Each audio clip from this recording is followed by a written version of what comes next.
तो उनमें कंगना रनावत का कोई वीडियो देखा होगा। यूट्यूब ऐसी चीज है, पूरा मोबाइल ही आपका वो चीज है जो आर्टिफिशियल इंटेलिजेंस से चलती है, और वो आपको कैच करता है कि यदि आपको कंगना रनावत की वीडियो अच्छे लग रहे हैं तो वो डेली आपको कंगना रनावत की वीडियो दिखाएगा, है ना। ये वो आपको पकड़ता है। कई बार मेरे को कोई स्टूडेंट आ कहता है कि सर मैं सारे दिन आपकी वीडियो देखता हूं, तो मैं उसको कहना चाहता हूं तू देखता नहीं, मोबाइल दिखा रहा है।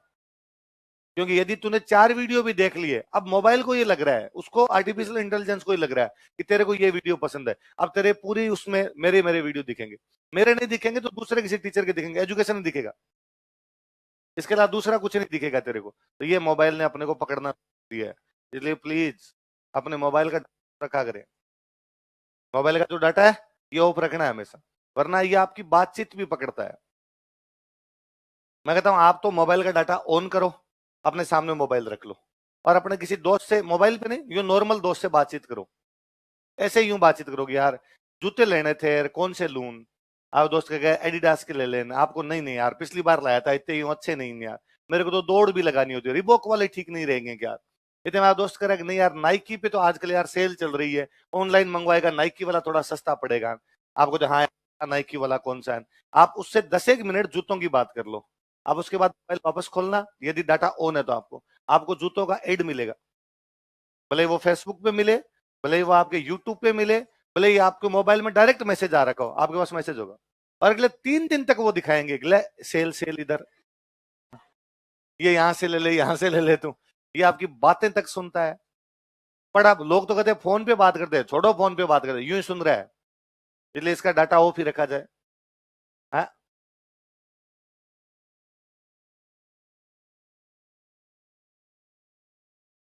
अलाउ करते हैं वो तो मैं समझ गया कि भाई जब भी अपने को ऐप डाउनलोड करते हैं तो उसमें 3 4 बातें आती है, अलाउ अलाउ अपने को ले अपने सब कुछ अलाउ कर देते हैं, कौन पढ़ता है क्या क्या कर रहे हैं अपने।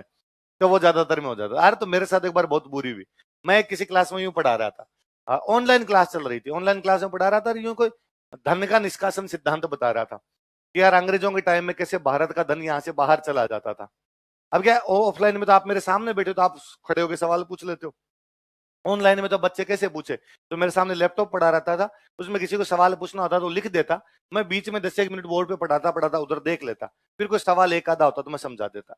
तो मैंने कोई यूं पढ़ा दिया और फिर किसी बच्चे का आया हुआ था कि सर धन का निष्कासन क्या होता है, मेरे समझ में नहीं आया। तो मैं उसको वापस समझा रहा था, मगर यार सिंपल सी चीज है कि धन का निष्कासन का मतलब है कि अपना धन यहाँ से ब्रिटेन चला गया और अपने को कोई फायदा नहीं हुआ। होना ये चाहिए कि हमारा धन है तो उसका फायदा हमें होना चाहिए, लेकिन धन के लिए इकोनॉमी कहती है कि जहां से धन उत्पन्न होता है वहीं पे खर्चा हो, जहां से ओरिजिन होता है वहीं पर उसका क्या किया जाना चाहिए, खर्चा। जबकि ओरिजिन हो रहा था इंडिया से, खर्चा कहां पर हो रहा था, ब्रिटेन, तो अपने काम का नहीं था। तो मैंने यूं एग्जाम्पल दिया, मगर इसे बाल गंगाधर तिलक ने कहा था कि हमारा धन यहां से ब्रिटेन जा रहा है, ये उसी प्रकार है जैसे पड़ोसी की बीवी के लिए मेकअप का सामान लाना, कि लुगाई किसी की लिपस्टिक हम खरीदते घूम रहे हैं, हमारा क्या लेना देना भाई साहब। तो किसी स्टूडेंट ने वापस किया, अरे सर कौन सी लिपस्टिक, तो मैं वापस उस पर कोई बोल गया, अब मैं कौन सी, तो भगवान जाने कोई ब्रांड आते होंगे, कोई खरीदते होंगे, अपने को क्या पता। अब इतने में किसी का एक और आ गया, सर सबसे अच्छा ब्रांड लेक्मे वाला ब्रांड होता है। ऑफलाइन में तो स्टूडेंट से खड़ा होकर बोला नहीं जाए, वहां तो कोई बोल जाए, फिर वहां क्या खुद का नाम भी वैसे लिखा होता है अलाउद्दीन खिलजी, है ना, पापा की लाडली। अब पापा की लाडली है, लाडला है, लिखने वाला भगवान जाने। तो हम मैंने कम से कम मतलब 5 7 मिनट तक हमने लिपस्टिक पे चर्चा कर ली। एक आधे का और कमेंट आया, नहीं सर आजकल ये डंका नहीं होता, ये डंका होता है। मैं कहा, अरे यार क्या बात करते हो यार, तुम्हें तो गजब एक्सपीरियंस है लिपस्टिक का। अब भाई वो मैं बात करके मैं तो मेरा पढ़ाने लग गया, मैं क्लास से बाहर निकला, अपने भाई साहब मोबाइल पे लिपस्टिक का ऐड था। मैं कहा नहीं गूगल, आर्टिफिशियल इंटेलिजेंस यहाँ तुम फेल हो गई, क्योंकि ना तो मैं लिपस्टिक लगा सकता हूं और किसी को देने वाले रास्ते भी बंद कर रखे हैं। तो अपने अपने दोनों प्रॉब्लम है, तो प्लीज ये मैसेज डाइवर्ट किया जाए, और किधर ये नहीं कर सकते आप। तो मैं वो कंगना रनावत के कोई एक दो वीडियो देखे यूट्यूब पे, तो एक दिन एक रैंडम वीडियो और आ गया सामने, तो मैंने वो ओपन किया तो उसमें कंगना रनावत एक मंदिर के बाहर खड़ी, गांव है, गांव में एक मंदिर के बाहर खड़ी है, तिलक लगा रखा मोटा सा, और यूं आरती वारती करते हुए वैसे कोई, तो यार ये क्या वीडियो आ गया।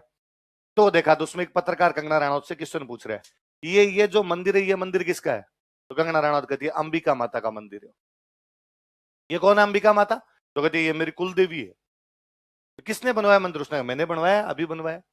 तो पहले ये मंदिर कहाँ था? उसने कहा पहले हमारे ये मंदिर था ही नहीं, ये तो मेरे को ये पता चला तो मैंने मंदिर बनवाया। कैसे? तो वो उसके अंदर बताती है कि मेरा परिवार किसी टाइम उदयपुर से हिमाचल प्रदेश आ गया था।